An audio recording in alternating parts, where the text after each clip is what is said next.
I swallowed a dictionary. It gave me the sorest throat I've ever had. The thesaurus. Welcome to Shave&Butcher, and thanks Lee for that one. Okay, so today I'm going to show you my collection of straight razors. It's not the biggest, it's not the most expensive, but it's pretty nice and it's mine. First of all, I want to show you how I store them. So this was my first straight razor box. It was used for cutlery, the silver.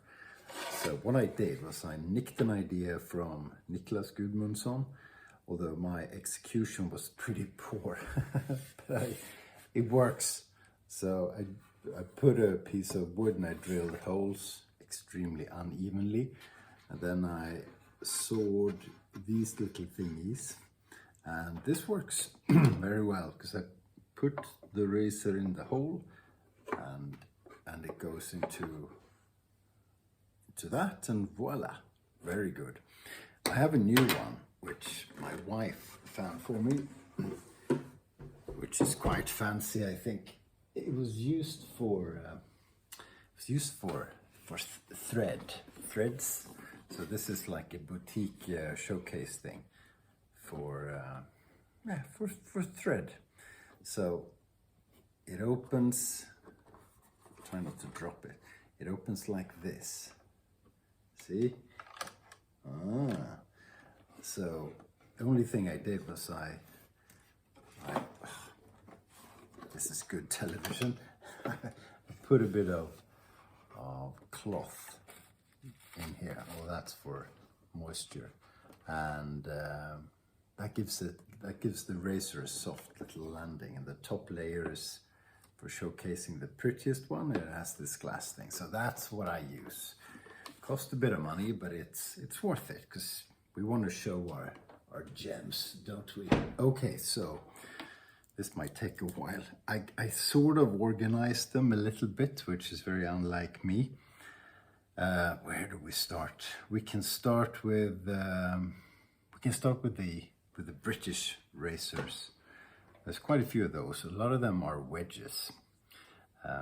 This is N&R Dodge, so it's a Sheffield wedge type razor, and quite a bit of pitting, but it's shiny. I didn't do the work on that, but it's okay. I like the washers, or whatever that is. Several layers of the thing. That's neatly done out of brass.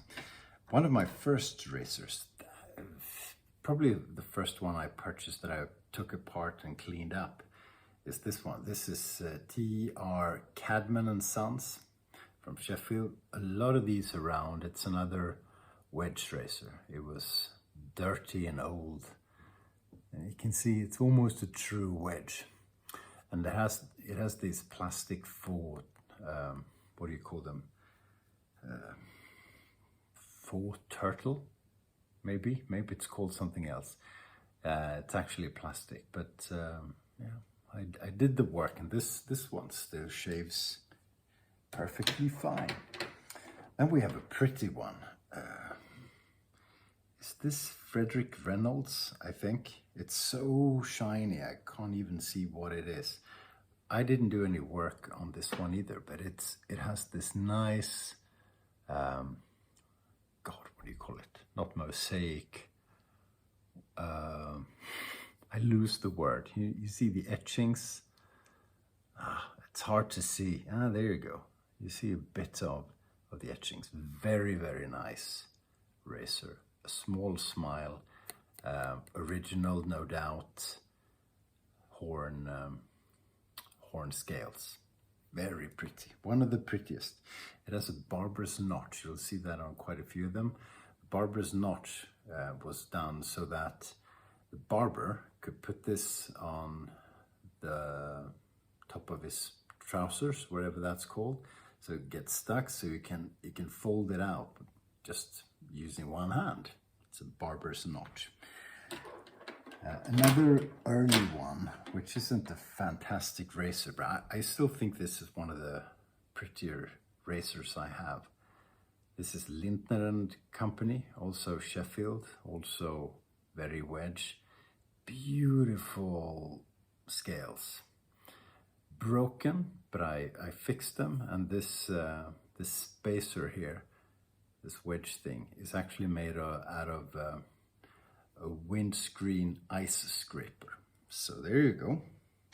Doesn't have to be expensive. Here's another one. This one says Real Yorkshire Bite. And I'm trying Joseph Elliott, Sheffield. Shiny little thing. It's pretty. It's not an amazing shaver, but it has a cool shape to it. Sort of a half hollow or a quarter hollow, and Real Yorkshire Bite. It's cool. Something for a Scotty owl, if he ever watches. Okay, the next one is a pretty one as well. I think I purchased this one from Marion the Barbarian. It's George Wostenholm and Son. It says the original and only genuine pipe razor, manufactured solely by George Wostenholm, Mark, granted Anno Domini 1894. And it has this pipe on it, which is a brand name that they acquired, I think. But anyway, they used it. So George Wostenholm, beautiful. Then we have a bunch of Shave&Butchers. Shave&Butcher, that sounds almost like Shave&Butcher. This one, where did I? This was a gift from IMCDB. It says medium size hollow ground Shave&Butcher. It's sort of 4.5/8. Perfectly good razor. Doesn't have to be huge. Sizes and everything. Changing it up. Sometimes going small, sometimes going big is a good thing. This is another Shave&Butcher beauty.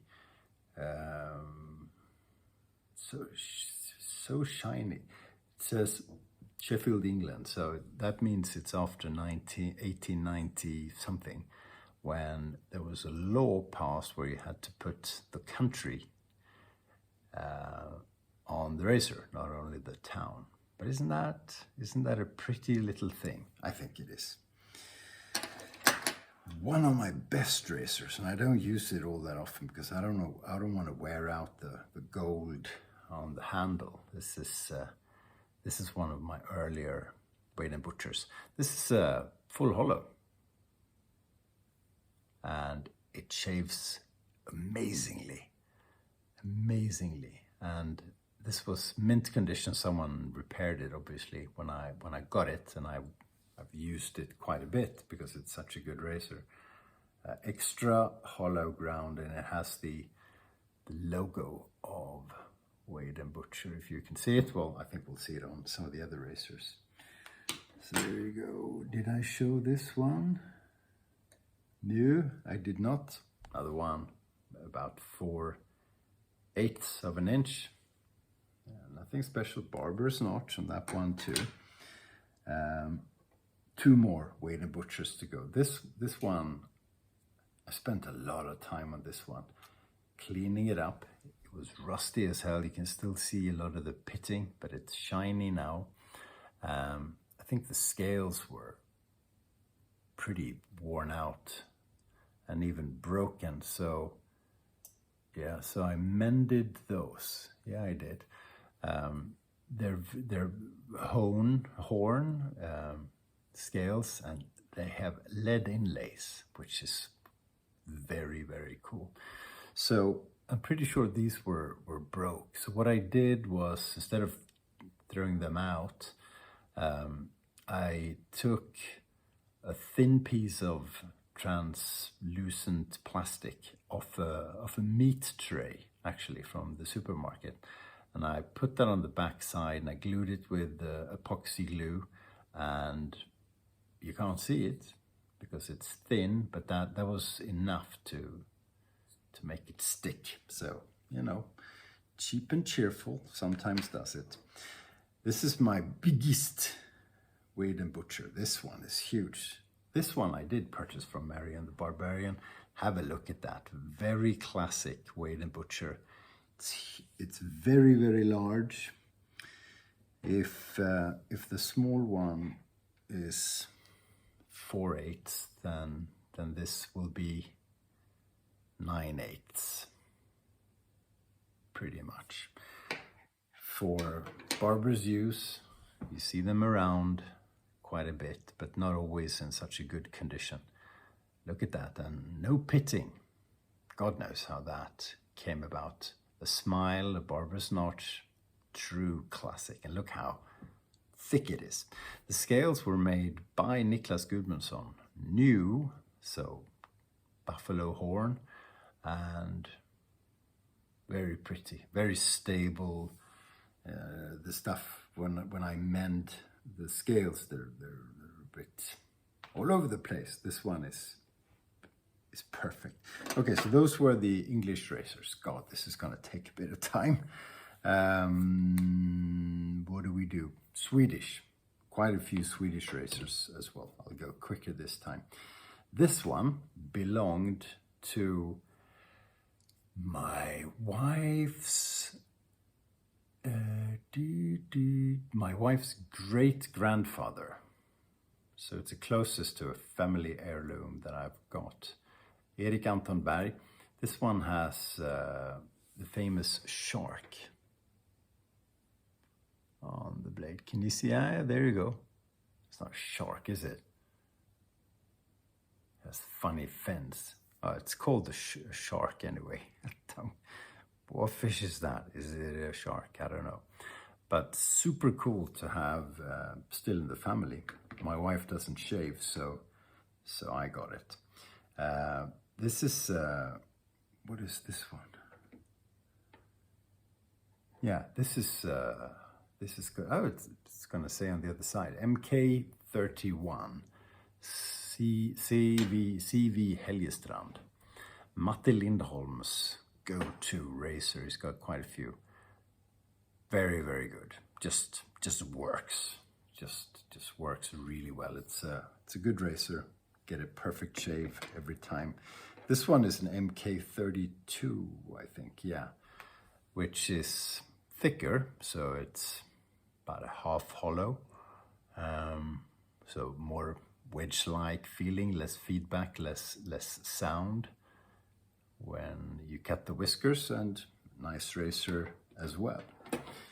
Then we have my biggest Swedish razor. Well, second biggest. The biggest comes afterwards. This is Erik Anton Berg. This is the meat cleaver. I polished that one up a lot too. It was rusty as hell. This is one of my absolutely best razors. Nothing special, but it works a charm. It's a full inch thick and extra hollow. So quite unusual, and it does look like a meat cleaver, doesn't it?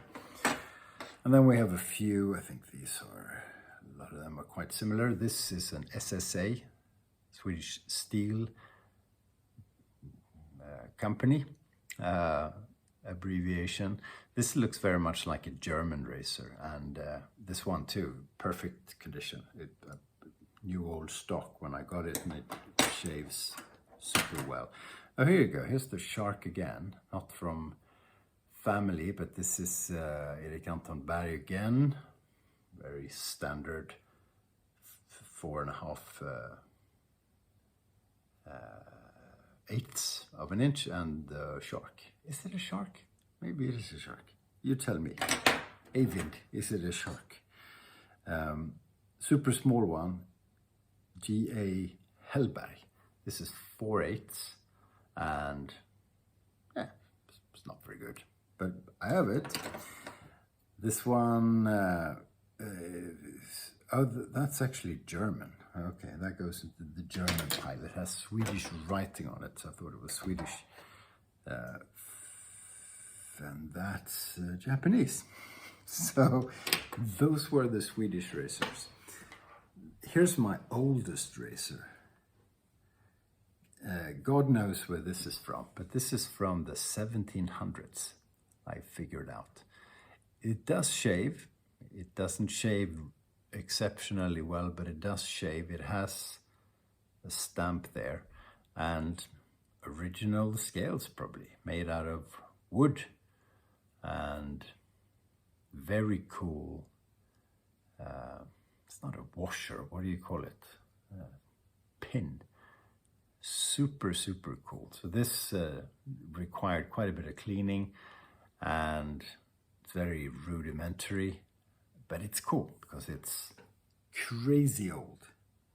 It's older than America, for example. Okay, speaking of Japanese razors, some of the best ones are Japanese. This one is Union, isn't it? Union 35. Half hollow. Japanese razors are nothing fancy. Standard plastic scales, plastic spacers, just efficient. This one is quite pretty, at least the scales are. This is a Baba razor. For barbers' use, first quality. What does it say? New highest razor. New highest Swedish steel. Baba 852 or something. So quite a few Japanese razors have Swedish steel in them. So the Japanese are good at making sharp things, and the Swedes are good at making perhaps the best steel in the world. So good collaboration, nice logo on there as well. An absolutely phenomenal shaver, and it looks brand new. It's not a mark on it. Then we have special made Swedish steel, gold hearthy Hashimoto razor, which is okay. And there's a stamp in Japanese, if you can read that. Hashimoto. It's funny to say things in Japanese.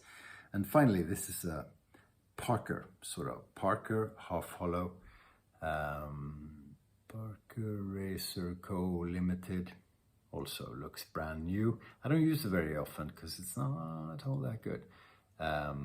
Which quite often, if it's a good brand like Parker, quite often when you get them and they look perfectly shiny, but the shaving isn't perfect and it's hard to get a good edge on it, someone spent too much time and effort polishing it up, especially if you use a machine with rondelle. What's a rondelle? Round things that turn very quickly, wheels, I think. Then you quite easily get a temperature that is too high in the steel. They can't be hot, then you ruin the tempering of the steel. Probably happened with this one, but it's pretty, so yes, I'm keeping it. Whew. All right, frame backs. We have a bunch of frame backs. The coolest, perhaps, is this one. This is also George Wostenholm. George Wostenholm and Son doubly carbonized 1XL razor from Sheffield. It's a big one. I didn't polish that one up. It has all the black patina, which is very cool. So this is a frame back. A frame back is made out of two pieces of steel. One is with the all the way from the tang to the spine, and then the second piece of metal is inserted into that. So there's no grind on the cutting piece. It's just a straight piece, and with a patina like that, and you get a good edge on it, you can see the mirror image on the edge, which is a nice contrast, I think, to the black surface on the rest of the razor. Barber's notch, truly, in my opinion, beautiful razor. We have more. We have the Thierry Sar, which is really good. Another frame back. Thierry Sar is from France. Boston Holm is from Sheffield, obviously. And this is a very, very good razor. Bit of pitting and so forth on it, but still. I have a Swedish one as well. CV Helgestrand again. Just a normal 5/8 frame back. My best frame back in terms of shaving is this. It's the Tori. Tori from Japan. I think it's pretty. I mean, the Japanese try to make everything just efficient, and sharp. But this one turns out quite beautifully. Or beautiful. Plastic scales, nothing fancy with that, but an absolutely phenomenal shaver. Okie dokie. On to Franco-Spanish corner. This is another Thierry Sard, but it's not a frame back. This is Le Loup et le Bélier. Crazy good. I purchased this almost new. I got it from a guy who'd never used it, I think. Yeah, so he never used it. And it was still in the box. I still have the box. Lovely, absolutely stunning razor, isn't it? Horn scales or bone, bone. Can't remember which animal. Nice gimps. Is that gimps or gimps? No, gimp is something else. Thierry Sard from Thiers in France. Okay, two Spanish razors. Both are Philharmonica. So you see the little musical thing there. Philharmonica. This is a stainless steel razor, one of few that I have. It's Philharmonica 13. It's amazing. It's amazing. Almost as amazing as this one. Now this is pretty. This is a Philharmonica 14, so slightly bigger. It's a full inch, and this is carbon steel. So you see the Philharmonica, what is it, harp? It's a musical sign, and this one still has a pretty decent gold etching on it, full hollow.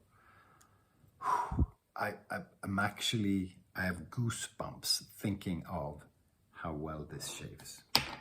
It's amazing. Okay, German razors. What do we have? Oh, this one is very good.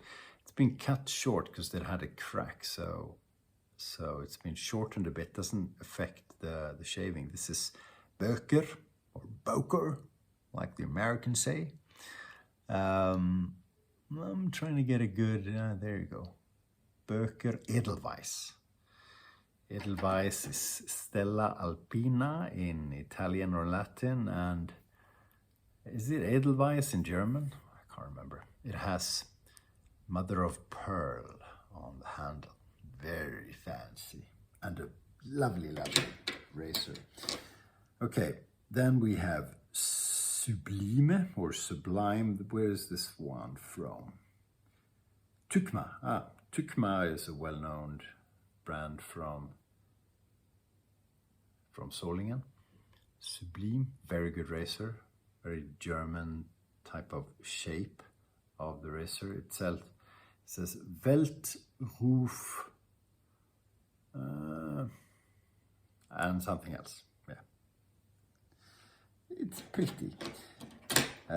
Another one, which I don't know why I got it. It's not very good or anything, but I thought it was cool. It's got Swedish writing on it and a bit of gold. Another Solingen, as you can see, razor, which perfectly okay.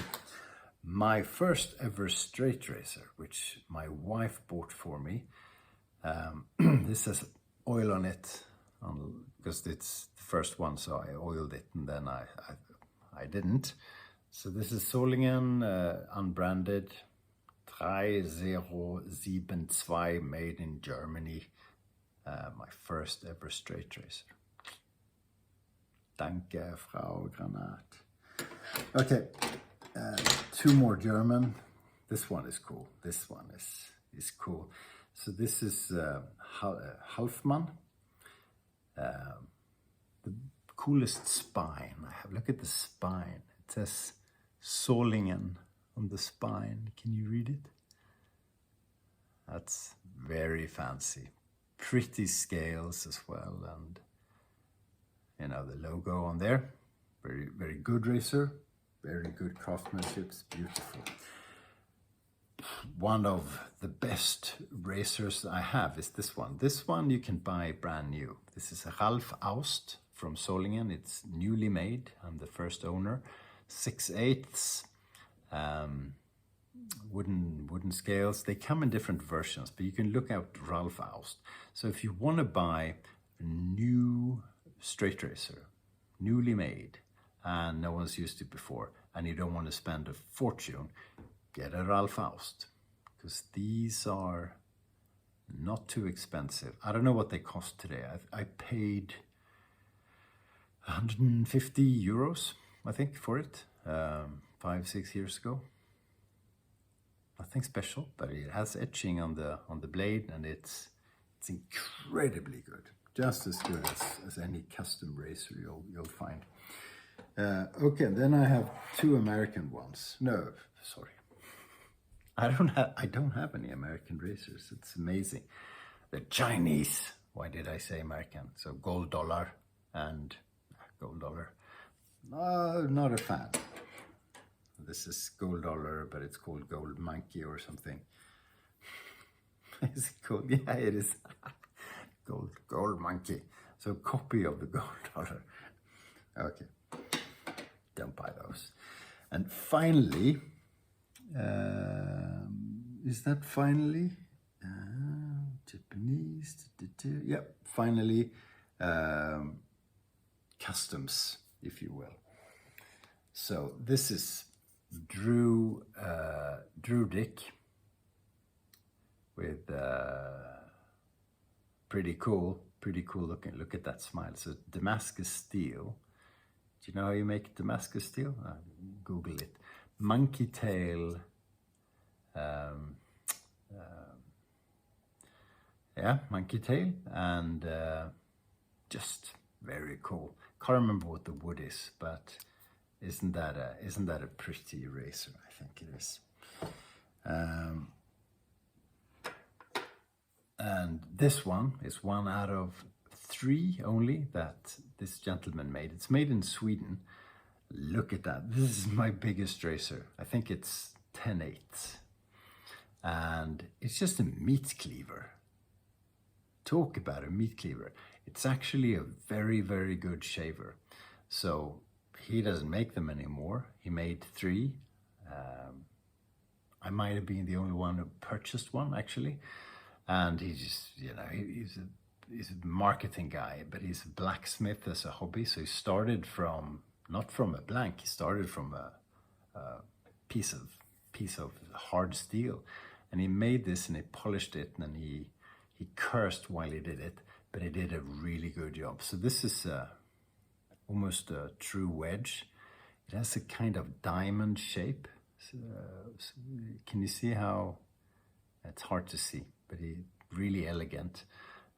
Super cool wooden scales, and I always forget. Maybe it's written on here. Hang on. It is. They're stabilized redwood burl, and the wedge is buffalo horn, and he put gold on the inside. No, it's brass. It's brass insides. And I paid him 300 euros or something. It's ridiculous. Should have charged a bit more. Really, really well engineered and just beautiful. And finally, and this is the last one, I promise. No, it's half an hour. It's not too bad.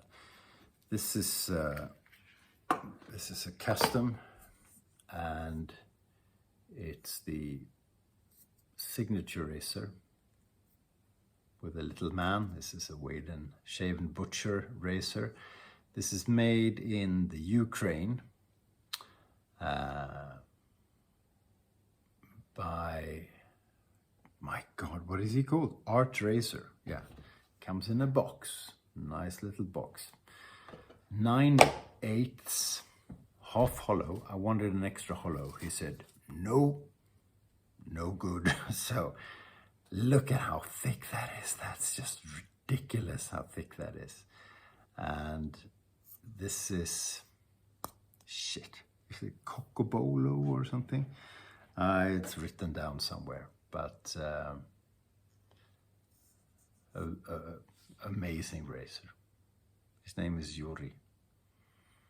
He's in the war in the Ukraine. So think about him. He's still operating. He was down for a while. He's back up. So order from Art Razor. You can find him on Facebook, for example.